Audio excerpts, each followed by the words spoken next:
In a forgotten little village, a woman who had been missing for 17 years finally faced her destiny's turning point. However, the shocking truth behind it all is beyond comprehension. The heroine of the story is named He Chenghui. She was born in Chongqing. She is the eldest daughter, with two younger sisters. Due to the family's poor circumstances, her growth journey was quite difficult. Her father had a volatile temperament, and she and her sisters, along with their mother, would occasionally suffer from his beatings. Her father was somewhat abnormal, which I will detail later. In short, introverted He Chenghui spent a long time in such a toxic family environment. Ultimately, she developed schizophrenia. Despite this, she still worked hard to complete her education. In 1994, she was accepted into college. She could have escaped her family by seizing the opportunity of higher education. After graduation, she could find a good job and find love, and build her own little family. But one day in 1995, He Chenghui mysteriously disappeared after going out alone to buy daily necessities from school. She was never seen again. In the following decades, the police and her family worked tirelessly to find her whereabouts. But they were completely unsuccessful. All along, everyone believed that He Chenghui had unfortunately passed away. Little did they know, she had actually been abducted by human traffickers. Even though she was still alive, her life was a living hell. He Chenghui was trafficked to a small village in Sichuan province. It is a remote mountain village surrounded by towering mountains, isolated from the outside world. The trafficker sold her for 120 yuan to a 38-year-old bachelor named Ni Tianghua in the village. Ni Tianghua claimed publicly that He Chenghui was his lawful wife. In reality, he was just an old pervert. He Chenghui was an educated university student who could read, write, and speak foreign languages. Meanwhile, Ni Tianghua was idle, lazy, and good for nothing. Why would such a cultured and beautiful young girl choose an older bachelor? Although the villagers were suspicious, no one dared to inquire further. Perhaps they knew what was happening from the beginning, but chose to look the other way. Ni Tianghua settled He Chenghui in his own home. It was a shabby residential house. The walls would let in the wind, and the roof leaked. The sleeping area was constructed with wooden boards. The bedding, quilts, and pillows were all very tattered. In fact, this was previously a pigsty. Ni Tianghua spent all the government subsidies for building repairs. He then converted the pigsty into a bedroom. He Chenghui quickly understood her predicament. She repeatedly pleaded with Ni Tianghua to let her go. But Ni Tianghua would never agree. He believed that He Chenghui was purchased with his money, and thus she belonged to him. Seeing that this man was devoid of compassion, He Chenghui decided to sneak away while Ni Tianghua was not home. However, being in an unfamiliar place, every time she tried to escape, Ni Tianghua would find her and beat her severely. Despite the villagers witnessing Ni Tianghua's violent behavior towards his wife, not a single person intervened. Because to them, it was someone else's family matter, and outsiders had no right to interfere. He Chenghui's repeated resistance, combined with the villagers' indifference, made Ni Tianghua's punishment towards her become increasingly harsh. At one point, he locked He Chenghui in that filthy little room for an entire year to prevent her from escaping. Over time, He Chenghui stopped trying to escape. But her mental state fully collapsed. A once promising young university student was thus ruined. This inhumane life lasted for a full 17 years for He Chenghui.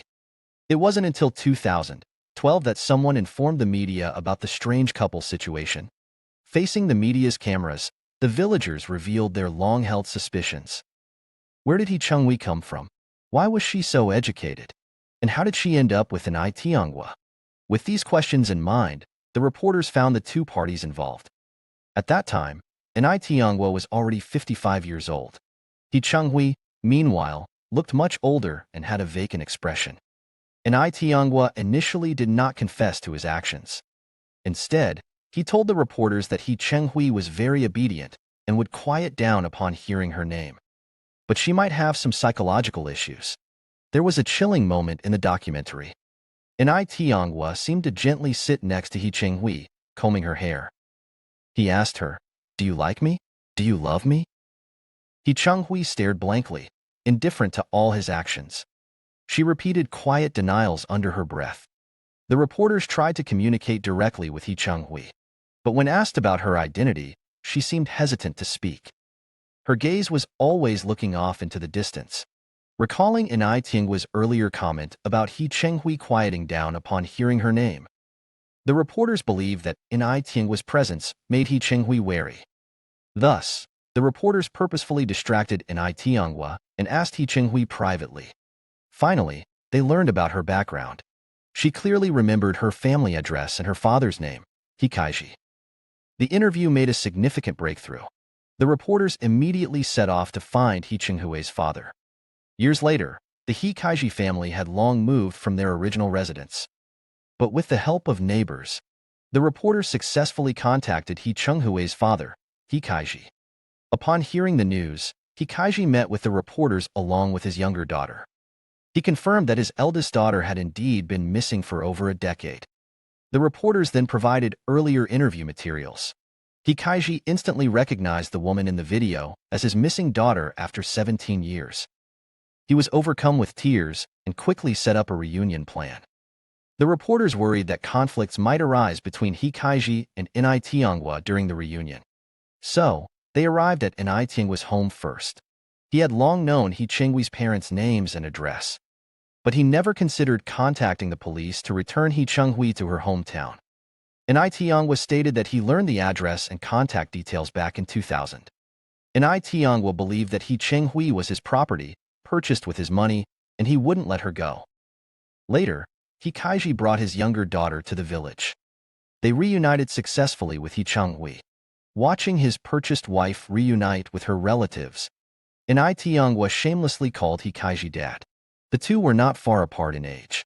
I really don't know how he managed to say that, nor do I know how He Kaiji felt after hearing it. But everyone present felt extremely awkward. What should have been a warm family reunion seemed quite bizarre due to Inai Tianghua's dad remark. Fortunately, He Chenghui could still recognize her two relatives. Unfortunately, the 17 years lost to her cannot be reversed. Upon seeing her father, He Chenghui appeared somewhat fearful. Her expression was completely different from when she faced her sister. It was evident that after all these years, the psychological trauma caused by her father remained unhealed. The story ends here, and many people hope for a just conclusion. They wish that Inai Tianghua would face legal consequences. Unfortunately, nothing happened. He Chenghui's father not only failed to report to the police, but he even gave Inai Tianghua 600 yuan. He Chenghui suffered irreversible damage. Moreover, Inai Tianghua profited by 480 yuan. In the documentary, the two old men fawning over each other was revolting. Inai Tianghua pretended to refuse while calling He Kaiji dad, which made me feel utterly sick. Though He Chenghui returned home with her father, I fear this tragedy may not have truly ended. Firstly, the harm done to He Chenghui is irreversible. Moreover, He Kaiji is clearly not a qualified father. Although he started to change himself after He Chenghui went missing and tried to treat his family better, he never gave up looking for his daughter throughout the 17 years. However, if he had fulfilled his fatherly duties from the start and treated his family with love and care instead of violence, then perhaps this tragedy could have been fundamentally avoided.